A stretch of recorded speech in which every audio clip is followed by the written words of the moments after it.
Dan, Chapter 1. The copy of the words of Dan which he spoke to his Bani in his last days, in the 125th year of his height. For he called together his family and said, Listen to my words, you Banim of Dan, and give heed to the words of your father. I have proven in my heart and in my whole height that truth and right ruling is good and pleasing to Elohim, and that falsehood and anger are evil, because they teach males all wickedness. Therefore, my Banim, I confess to you this day that in my heart I resolved to put to death Yusef my brother, the true and good male. And I rejoice that he was sold, because his father loved him more than us. For the root of jealousy and selfishness said to me, You yourself are also his bond. And one of the Rukut of Balial stirred me up, saying, Take this sword, and slay Yusef with it, so your father shall love you when he is dead. Now, this is the root of anger that persuaded me to crush Yusef, as a leopard crushes a kid. But the Elohim of my fathers did not allow him to fall into my hands, so that I would not find him alone and slay him, and cause a second tribe to be destroyed in Yizraal. Chapter 2. And now, my Banim, see, I am dying. And I tell you truly that unless you guard yourselves from the spirit of falsehood and of anger, and love truth and patience, you shall perish. For anger is blindness, and does not allow one to see the face of any male with truth. For though it be a father or a mother, he behaves as enemies towards them. Though it be a brother, he does not acknowledge him.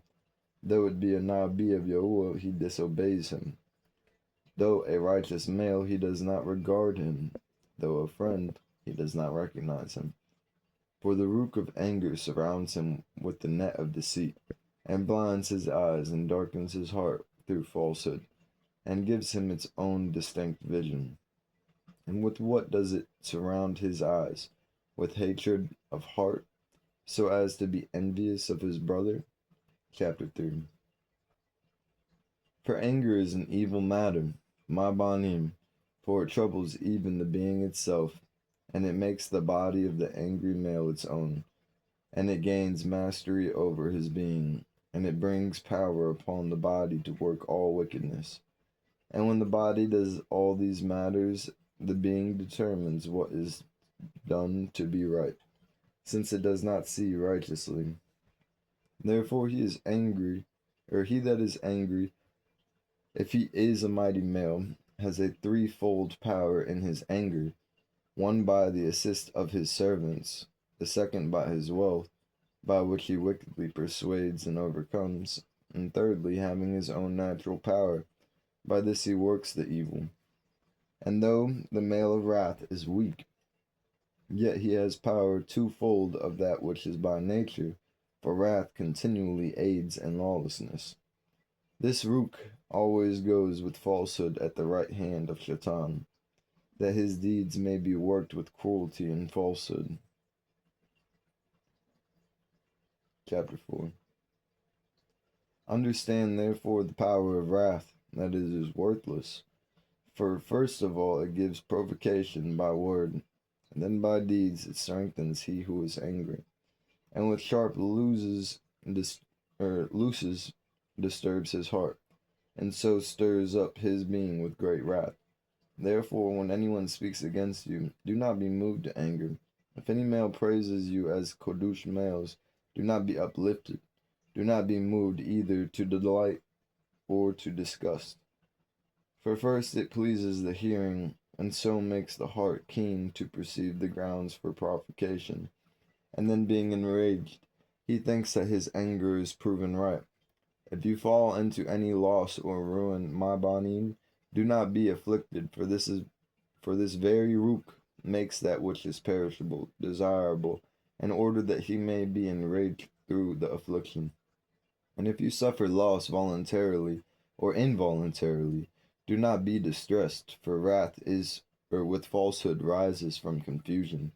Moreover, wrath with falsehood is a twofold trouble, and they assist one another in order to disturb the heart. And when the being is continually disturbed, Yahuwah departs from it, and Belial rules over it. Chapter 5. Therefore, my Banim, observe the commands of Yahuwah, and guard his law.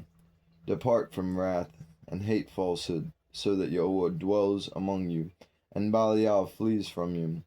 Speak truth, each one with his neighbor, so you do not fall into wrath and confusion, but you shall be in peace, having the alaim of peace, so no assault overcomes you. Love Yahuwah through all your height, and one another with a true heart. I know that in the last days you shall depart from Yahuwah, and you shall provoke Louis to anger, to fight against Yahudah, but you shall not overcome them, for a messenger of Yahuwah shall guide them both, for by them Yizraal shall stand. And whenever you depart from Yahuwah, you shall walk in all evil work, the abominations of the Gentiles, whoring after females of the lawless ones, while with wickedness, all wickedness, the root of wickedness work in you. For I have read in the book of Chanuk, the righteous, that your prince is Satan, and that all the spirits of wickedness and pride shall conspire to constantly visit the Banim of Louis, to cause them to crime before Yahuwah. And my Banim shall draw near to Louis, and crime with them in all matters. And the Banim of Yahudah shall be greedy for gain, plundering other males' goods like lions. Therefore you shall be led away with them into captivity, and there you shall receive all the plagues of Mitzrayim, and all the evils of the Gentiles. And so when you return to Yahuwah, you shall obtain favor, and he shall bring you into his Mikdash, and he shall give you peace, and unto you shall arise from the tribe of Yahudah, and of Louis, the salvation of Yahuwah, and he shall fight against Belial, and execute an everlasting vengeance on our enemies. He shall take the captivity of the beings from the Kadashim, from Belial, and turn disobedient hearts to Yahuwah, and give eternal peace to those that call upon him. And the Kadashim shall rest in Eden, and the righteous shall rejoice in the new Yerushalayim, and the esteem shall be unto Alaim forever. And no longer shall Yerushalayim endure desolation, nor Yizraal be led captive, for Yahuwah shall be in the midst of it, and the Kadush one of Yizraal shall reign over it. Chapter 6. And now, my Banim, revere Yahuwah, and beware of Shaitan and his Rukut. Draw near to Alaim, and to the messenger that intercedes for you, for he is a mediator between Alaim and male, and he shall stand up against the reign of the enemy for the peace of Yisrael. Therefore the enemy is eager to destroy all that call upon Yahuwah, for he knows that on the day of which Yisrael repents, the reign of the enemy shall be brought to an end. For the very messenger of peace shall strengthen Yisrael, that it does not fall into extremity of evil. And it shall be in the time of lawlessness of Yisrael that Yahuwah shall not depart from them, but shall transform them into a nation that does his desire, for none of the messengers shall be equal to him, and his name shall be in every place in Yisrael and among the Gentiles. Therefore, my Banim, guard yourselves from every evil work, and cast away wrath and all falsehood, and love truth and patience. And the words which you have heard from your father you shall also make known to your children. Therefore, depart from all unrighteousness, and cling to the righteousness of Alaim, and your people shall be saved forever. Bury me with my fathers. Chapter 7. And when he had said these words, he kissed them, and fell asleep at a good old age.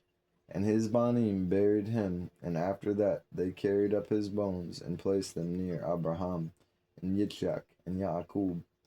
Nevertheless, Dan prophesied to them that they would forget their Alaim, and would be estranged from the land of their inheritance, and from the people of Israel, and from the family of their seed.